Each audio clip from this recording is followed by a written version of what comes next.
आपण सर्व ट्रिपसाठी आलेलो आहोत. आपण अर्धा तास हे मी 5-7च मिनिट बोलणार आहे. आपल्याला अर्धा तास उशीर झालेला आहे, परंतु अर्धा तास आपण एक तास जास्त फिरू हेही महत्त्वाचं होतं. आज 6 ऑगस्ट आणि गोव्यामध्ये आपण राष्ट्रीय संविधानिक हक्क परिषद आयोजित केलेली आहे. उद्या 7 ऑगस्ट मंडल दिन आणि त्यानिमित्ताने सुद्धा गोव्यामध्ये एक मोठं राष्ट्रीय अधिवेशन होत आहे. आपल्याला आमंत्रण दिलं हे त्याचा मोठेपणा, आपण त्यासाठीच इथे आलेलो आहोत हे सर्वांना माहिती आहे. मी सर्व ज्यांना आपण आदर्श मानतो आणि ज्यांच्या विचाराने या देशामध्ये तळागाळातल्या माणसापर्यंत माणूस घडवण्याची प्रक्रिया झाली पाहिजे ही भूमिका ज्यांनी घेतली त्या सर्व महानायक आणि महानायकांना मी अभिवादन करते. सन्माननीय मंच आणि इथे उपस्थित माझे सर्व चळवळीतील बंधू आणि भगिनींनो आणि जे इथे पुस्तक प्रकाशित झालं त्या पुस्तकाच्या लेखिका माझ्या मोठ्या भगिनी माननीय प्राध्यापक सुशीलाताई मोराळे. आम्ही छोटं काही ना काही करण्याचा प्रयत्न करतो आणि खरंच एक छान पुस्तक आपल्या हातात पडलेलं आहे, त्याचं प्रकाशन झालेलं आहे.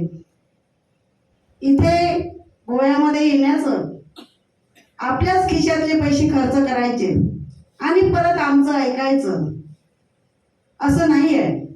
आज समाजाचे जबाबदार नागरिक आपण आहोत. आपण कुठल्या जातीतून येतो, कुठल्या धर्मातून येतो, कुठल्या पंथातून येतो हे महत्त्वाचं नाही, तर आपण संविधानाने जे काही न्याय हक्क आपल्याला दिले आहेत आणि ते पावलोपावली आपल्याला नाकारत आहेत, त्या नाकारणाऱ्या भूमिकेतून आपण सकारात्मक ऊर्जा घेण्यासाठी एक सकारात्मक पाऊल आपल्या मनामध्ये निर्माण करण्यासाठी पुढच्या पिढीसाठी, येणाऱ्या पिढीसाठी म्हणून ही राष्ट्रीय संविधानिक हक्क परिषद आहे.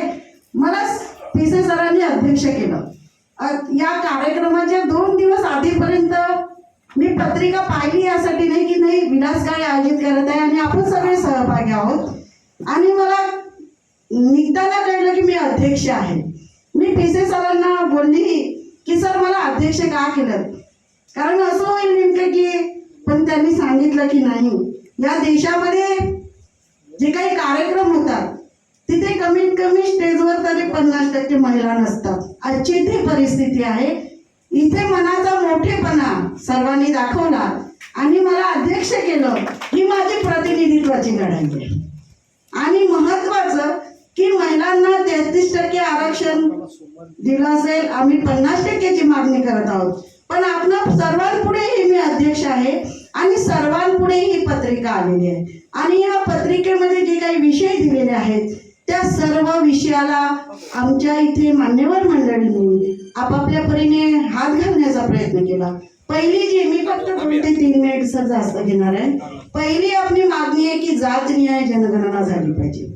आपली सर्वांनी उद्देशिका वाचली आणि आपण अमृत महोत्सव साजरा करतो 75 वर्षाचा आणि आपण 53ला काका कालेलकर आयोगाचा जेव्हा विचार करतो तर आज 72 वर्ष झालेली आहेत आणि 72 वर्षाच्या काळामध्ये आम्ही आज स्वतःला ओबीसी मानतो.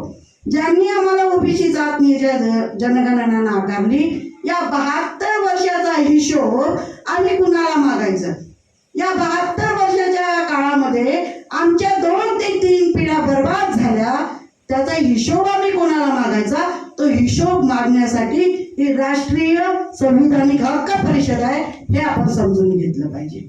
आणि मी काही असे विषय घेणार आहे की महाज्योती आणि सारथी.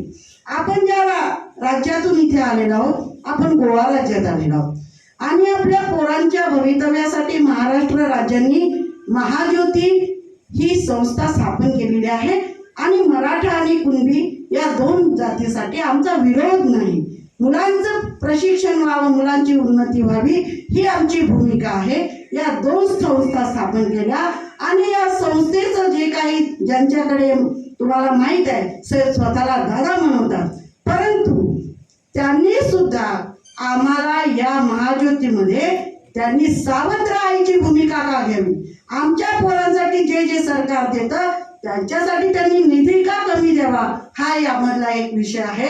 म्हणून तोही आपण समजून घेतला पाहिजे की ही आमच्यासाठी अजूनही आमचा